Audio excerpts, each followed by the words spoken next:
Bismillahirrahmanirrahim. Assalamualaikum warahmatullahi wabarakatuh. Apa khabar semua? Mukadimah harap awak semua dalam keadaan yang sihat dan sentiasa dilindungi Allah. Baik, hari ini Mukadimah nak ajar tajuk apa? Tajuk ayat tunggal dan ayat majmuk. Apa itu ayat tunggal dan apa itu ayat majmuk? Kita tengok dulu ayat tunggal. Ayat tunggal bermaksud, kita baca. Ayat tunggal mempunyai satu subjek dan satu predikat. Satu subjek. Apa dia? Tengok yang warna oranye, yang bawah gambar tu, mereka. Satu predikat, iaitu sedang pergi ke sekolah. Mereka sedang pergi ke sekolah. Ada apa? Ada ayat tunggal yang mempunyai satu subjek dan satu predikat. Kemudian kita tengok pula ayat majmuk. Apa yang dimaksudkan dengan ayat majmuk? Baca sama-sama. Ayat majmuk ialah ayat yang menggabungkan dua atau lebih ayat tunggal dengan menggunakan kata hubung. Tadi kita dah tengok ayat tunggal kan? Ayat tunggal tu boleh jadi ada dua ataupun lebih. Dalam satu ayat majmuk ni. Bagaimana kita nak gabungkan dua atau lebih ayat tunggal tu? Kita kena menggunakan kata hubung.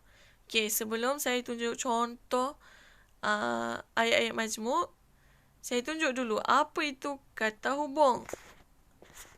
Kata hubung ada banyak tapi saya ambil sebahagian je, iaitu yang, apabila, dengan, kerana, sambil, serta, supaya, tetapi, atau, dan, lalu. Baik.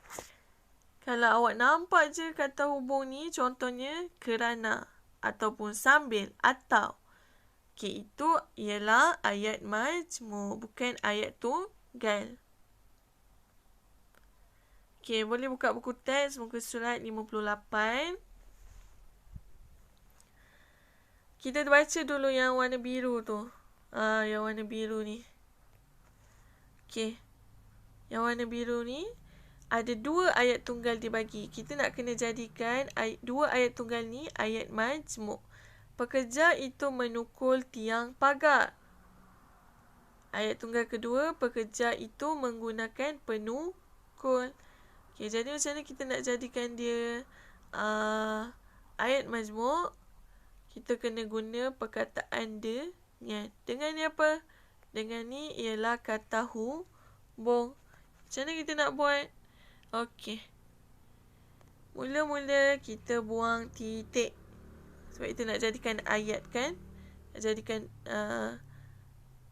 dua ayat tunggal kepada satu ayat majmuk. Buang titik dulu. Kemudian kita baca yang kedua. Kemudian kita letak dengan dulu. Pekerja itu menukul tiang pagar dengan. Kemudian pekerja itu menggunakan penukul. Perlu ke ulang pekerja itu? Tak perlu sebab yang atas tu dah ada. Jadi tak perlu nak ulang pekerja itu. Jadi kita tengok jawapan dia. Pekerja itu menukul tiang pagar dengan menggunakan penukul. Kita tengok yang warna kuning ni pula. Baca sama-sama. Bapa Hasan mengumpulkan kerbau. Bapa Hasan menarik kerbau tersebut ke dalam kandang. Kata hubung apa yang dia bagi dekat dalam gambar? Kata hubung lalu. Kita tengok jawapan dia. Jawapan dia, Bapa Hasan mengumpulkan kerbau lalu menarik kerbau tersebut ke dalam kandang. Saya ada salah eja sikit. Kandang, bukan kendang ya. Kandang. Jadi, macam mana kita nak buat? Mula-mula, Bapa Hasan mengumpulkan kerbau. Buang titik. Buang titik yang dekat sebelah kerbau. Masukkan lalu. bapa tak perlu ulang yang sama. Lalu menarik kerbau tersebut ke dalam kandang. Kita tengok yang seterusnya. Tengok yang hijau. Baca sama-sama. Bapa Hasan berjumpa peraih. Titik. Kemudian ayat tunggal kedua. Bapa Hasan menjual kerbau. Okey, kita tengok. Okey, bagaimana kita nak jadikan dua ayat tunggal kepada satu ayat majmuk? Mula-mula kita baca dulu ayat tunggal yang pertama. Bapa Hasan berjumpa peraih. Buang titik. Kita tak perlukan titik di sini. Peraih. Terus ambil kata hubung. Kita nak hubungkan dua ayat ni. Untuk, perlu tak ulang? Tidak perlu. Bapa Hasan ni kita potong. Tak perlu ulang. Jadi, Bapa Hasan berjumpa peraih untuk menjual kerbau. Tengok ayat dia. Tu ayat dia. Bapa Hasan berjumpa peraih untuk menjual kerbau. Kemudian kita tengok yang warna oranye ni pula. Bapa Hasan ke bank. Bapa Hasan hendak menyimpan wang. Kata hubung dia apa? Dia guna kata hubung kerana. Kita tengok jawapan dia.